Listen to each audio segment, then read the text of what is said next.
Ganyan po kalaking sawa ang nanggulat sa isang barangay sa Manawag, Pangasinan. May habang 8 talampakan ng sawa na nahuli sa kusina ng isang bahay. Itinurn over ang sawa sa Municipal Environment and Natural Resources Office. Isang balyena naman ang napadpad sa Dalampasigan sa Zamboanga City. Ginamot ng mga taga-City Agriculture at City Veterinarian ang mga sugat sa katawan nito. Nagpabalik-balik ang balyena sa Pampang kahit ilang beses nang itinaboy. Lumangoy din ito kalaunan sa laot. Nasunugan ang ilang residente sa Barangay 130 sa Pasay, pahirapan ang pagapula dahil sa layo ng fire hydrants at sa sikip ng lugar. Mula sa Pasay, nakatutok live si Jamie Santos. Jamie. Ivan, sumiklab nga ang malakas na sunog sa isang residential area dito sa Barangay 130, Pasay City ngayong Sabado ng hapon.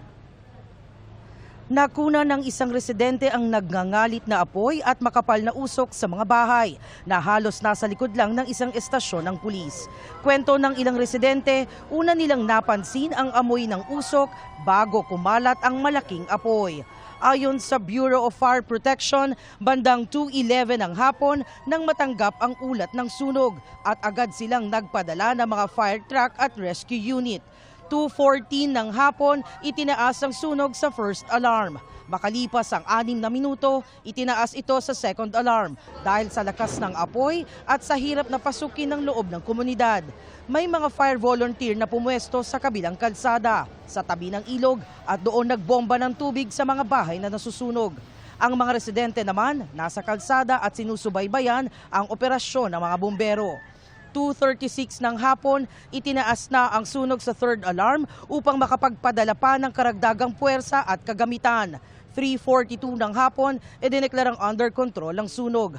Ayon sa BFP, wala pang naiulat na nasugatan o nasawi. Sa kanilang paunang datos, nasa 200 pamilya ang apektado. Nahirapan daw ang mga bumbero dahil sa sikip ng lugar at layo ng fire hydrant.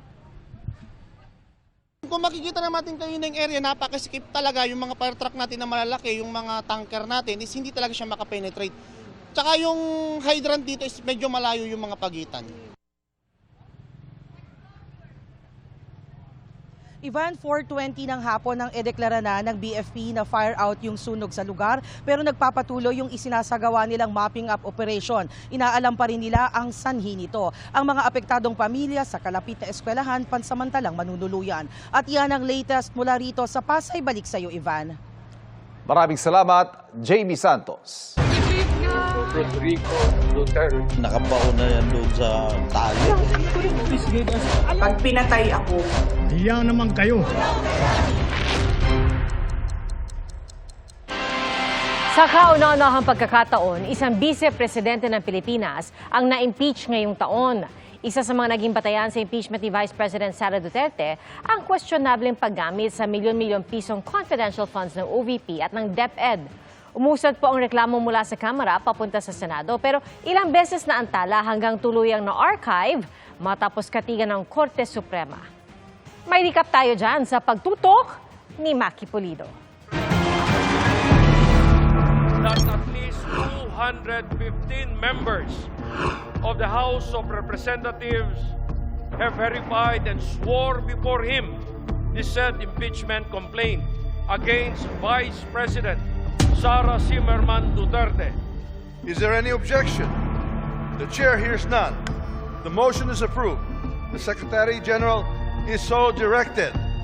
The session is suspended. Sa 4 na inihaing reklamong impeachment laban kay Vice President Sara Duterte simula Disyembre ng nakaraang taon, ang inihain nitong Pebrero 5 ang naiakyat sa Senado matapos makakuha ng lagda ng endorsement na sobra sa 104 na required na bilang o 1/3 ng Kamara. Kabilang sa mga grounds of impeachment ang paglabag sa saligang batas, pagsira sa tiwala ng publiko, graft and corruption at other high crimes. Isa sa mga batayan ng pahayag na ito ng bise sa isang live broadcast. may kinausap na ako na tao. Sinabi ko sa kanya, kapag pinatay ako, patayin mo si BBM, si Lisa Araneta, at si Martin Romales. No joke. No joke. Nabanggit ding batayan ang paggamit umano ng Office of the Vice President na confidential funds sa loob ng 11 araw noong 2022. Pati ang pamimigay umano niya ng pera sa ilang opisyal ng DepEd na may kinalaman sa procurement, pagkakaroon ng umano'y unexplained wealth at hindi umano pagdedeklara ng lahat ng kanyang ari-arian sa kanyang Statement of Assets, Liabilities and Net Worth. Pero ang paglilitis sa kauna-unahang vice-presidenteng na-impeach sa kasaysayan ng bansa na diskaril dahil sa petisyong ipatigil ang impeachment process. There were 3 priorly filed impeachment complaints and which were not acted upon. The Speaker should have referred it to the Committee on Justice within 3 days. Yan ang hinihintay ng Senado kaya di agad-agad ikinasa ang paglilitis. Bagaman nagtipon pa bilang impeachment court noong June 10. Hindi na yan natuloy dahil pagdating ng Hulyo, kinatigan ng Korte Suprema ang petisyon at idineklarang nalabag ng Articles of Impeachment laban kay Duterte ang probisyon ng konstitusyon na nagsasabing isang reklamong impeachment lang ang pwedeng ihain sa loob ng 1 taon. Hindi rin umano nabigyan ng bise ng due process o pagkakataong masagot ang mga akusasyon sa Kamara. Bagaman pinagdedebatihan ng maraming legal expert ang desisyon, bumoto ang Senado noong Agosto na ilipat sa archives ang impeachment complaint. Ilang kampo ang nagpaplanong buhayin ang reklamo na maaari naman ayon sa Korte kung palilipasin ang 1-year ban at susundin ang prosesong inilatag sa bagong desisyon.